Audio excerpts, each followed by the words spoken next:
সাঁওতালি সাহিত্য পৰিষদৰ অলচিকি শতবৰ্ষ আৰু সপ্তম বাৰ্ষিক কেন্দ্ৰীয় অধিৱেশন 2025 ভাৰতীয় জাতীয় জীৱনৰ সৈতে একাত্ম হৈ থকা অসমৰ সাঁওতালিসকলৰ ভাষা সাহিত্য কৃষ্টি সংস্কৃতি আৰু স্বাভিমান সমাহাৰ সাঁওতালি সাহিত্য পৰিষদ ভাষা আৰু বৰ্ণিল সাহিত্য সংস্কৃতিৰ উত্তৰণত অহৰহ প্ৰচেষ্টা লক্ষ্যৰে সাঁওতালি সাহিত্য পৰিষদৰ কেন্দ্ৰীয় সমিতি আৰু উদালগুৰি সমিতিৰ লগতে স্থানীয় ৰাইজৰ সহযোগত অলচিকি শতবৰ্ষ আৰু সপ্তম বাৰ্ষিক কেন্দ্ৰীয় অধিৱেশন 2025 উদালগুৰি জিলাৰ চাচাং বেদাক্ষেত্ৰ মনপুৰ ৰাজীৱ গান্ধী মিনি ষ্টেডিয়াম খেলপথাৰত 10, 11 আৰু 12 জানুৱাৰী 2025ত তিনিদিনীয়া বৰ্ণাঢ্য কাৰ্যসূচীৰে অনুষ্ঠিত কৰা হয়।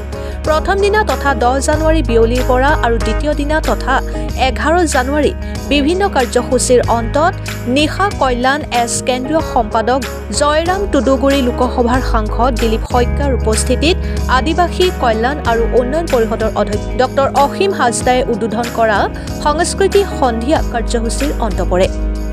12 জানুৱাৰী তথা অন্তিম দিনা ৰাতিপুৱা সাঁওতালি সাহিত্য পৰিষদৰ শিক্ষা আৰু সাহিত্য সম্পাদক সুধীৰ মুৰ্মুৰ সঞ্চালনাত সাঁওতালি শিশু সাহিত্য চৰাত আসাম ফকাছৰ সাঁওতালি বিভাগৰ সাংবাদিক অৰ্জুন টুডু আৰু বিশিষ্ট লেখিকা স্বপ্না মুৰ্মু উপস্থিত থাকে। দুপৰীয়া 12 বজাত সাঁওতালি সাহিত্য পৰিষদ কেন্দ্ৰীয় সমিতিৰ সভাপতি ডম্বৰুধৰ চৰেনৰ সভাপতিত্বত মুকলি সভাত আদৰণি ভাষণ আগবঢ়াই অভ্যৰ্থনা সমিতিৰ সভাপতি গোপেশ্বৰ কিস্কুৱে আন্তঃৰাষ্ট্ৰীয় সাঁওতাল পৰিষদৰ সভাপতি পৃথিৱী মাঝি আদিবাসী কল্যাণ আৰু উন্নয়ন পৰিষদ মুখ্য কাৰ্যবাহী সদস্য দুৰ্গা হাজদা অসম সাহিত্য সভা উপসভাপতি ভদ্ৰকান্ত শৰ্মাৰ লগতে বহু বিশিষ্ট ব্যক্তিৰ লগতে জনগোষ্ঠীটোৰ হাজাৰ হাজাৰ লোকৰ উপস্থিতি মুকলি সভাৰ অন্ত পৰে। উদালগুৰিৰ পৰা জেমছ দীঘলৰ ৰিপৰ্ট অৰুণোদয় আছাম।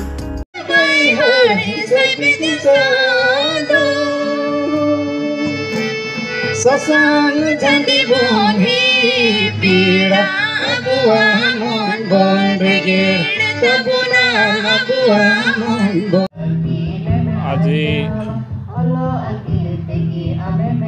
উদালগুৰিত অনুষ্ঠিত হোৱা সাঁওতালি সাহিত্য পৰিষদ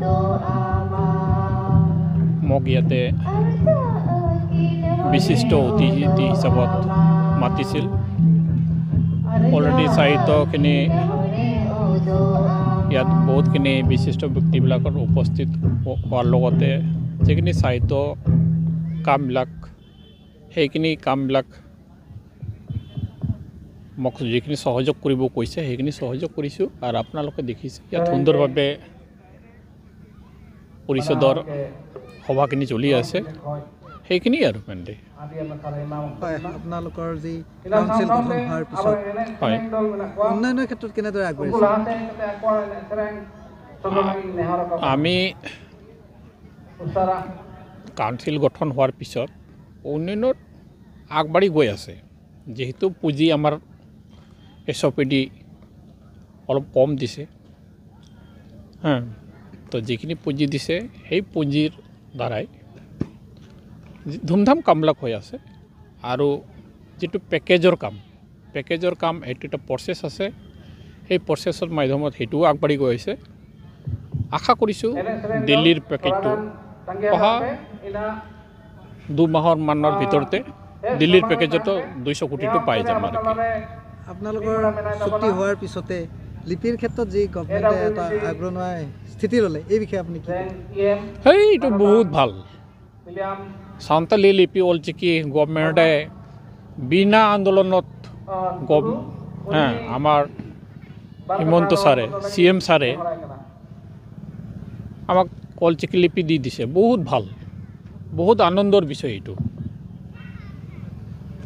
স্কুলত শিক্ষকৰ প্ৰয়োজন নিশ্চয় নিশ্চয় নিশ্চয় কেনেদৰে আগবাঢ়িব? নিশ্চয় অলৰেডি এইটো সাহিত্যিকবিলাক আছে আৰু সাহিত্য পৰিষদবিলাক আছে আৰু অন্যান্য বুদ্ধিজীৱীবিলাক আছে। সেইটো সাহিত্যৰ কাম আৰু লিখা মেলা যিটো কাম এডুকেশ্যন যিটো চিষ্টেম সেই চিষ্টেমত আগবাঢ়ি যাব। আৰু মুঠতে এই স্কুলত অলচিকি লিপি চালু হোৱাৰ পিছতে বহুত আমাৰ ল'ৰা ছোৱালীবিলাক চাকৰি পাব এমপ্লয় পাই যাব আৰু আৰু এটা কথা আপুনি যে কৈছে যে সাহিত্য পৰিষদ চৰকাৰী সাহিত্য পৰিষদৰ কাৰণে আপুনি 50,000 টকা দিম বুলি কৈছে কিমান দিনৰ ভিতৰত 50 লাখ টকা সেই 50,000 নহয় এইটো নেক্সট যেটো বাজেট হ'ব তাতে ধৰি দিম পাই যাব এইটো আৰু দেখা গৈছে আজিকালি নিবনুৱা সমস্যাৰ ক্ষেত্ৰত বহুত জটিল সমস্যা হৈছে গতিকে আপোনালোকৰ জনগোষ্ঠীটোৰ ক্ষেত্ৰতে কেনেধৰণে নিবনুৱা সমস্যাৰ ক্ষেত্ৰত আপুনি আগবাঢ়িম চাওক অলৰেডি গভৰ্ণমেণ্টে চুক্তি অনুযায়ী আমাক 3% ৰিজাৰ্ভেশ্যন দিছে তো সেই 3% হিচাপত আমাৰ ল'ৰা ছোৱালীবিলাক নিশ্চয় গভৰ্ণমেণ্টে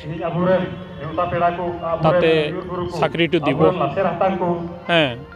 আৰু বাকীবিলাক অন্যান্য ছাইডত নিবনুৱা সমস্যাটো বহুত ডাঙৰ সমস্যা সেইটো সমস্যা সমাধানৰ কাৰণে বিকল্প ৰাস্তাও ওলাব লাগে কিন্তু এইটোৱেই ভাল গভৰ্ণমেণ্টে 3% ৰিজাৰ্ভেশ্যন আমাক দিছে বহুত ভাল